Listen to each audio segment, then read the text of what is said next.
יום הראשון שלנו בסטייברידג', יוצאים, זה מה שאנחנו רואים, פונים ימינה והולכים לכיוון השדרה השמינית לשיקשק, איך קוראים לזה? שיקשק. הנה יובל בדרכו לשדרה השמינית. כפי שאתם רואים, די קר, שמש וקר. ולידינו עברנו כבר 3 מלונות מצד ימין, כאשר משמאל פה זה הכניסה לתחנה המרכזית שממנה הולכים לפורט אוטוריטי. את הסרט הזה זה פעם הראשונה והאחרונה שנעשה לכם, רק לתת דוגמה איך זה נראה פה. אבל יחסית אפילו פחות קר מה שהיה קודם, אולי כי התלבשתי יותר טוב. יובל, אתה רוצה להגיד משהו? מה?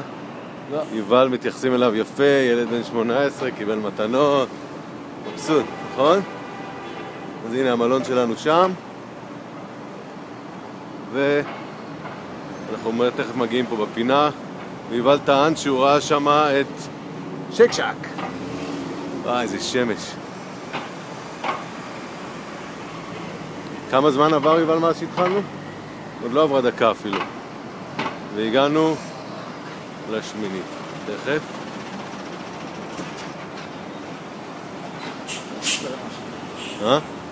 הנה חנות לילדים, בגדי ילדים.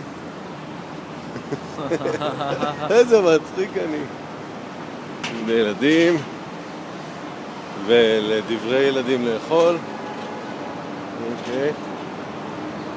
וזה הבניין של הטיימס, ניו יורק טיימס, על השדרה השמינית. פה זה תחנת המטרו, זאת אומרת כאן, איפה ליד האוטו הכחול, לסאבווי.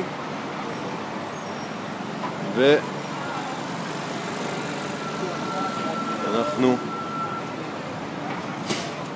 בשמינית, כאשר ברחוק הרחוק זה המלון הקודם שלנו. יובי, תגיד שלום כי הזיכרון נגמר.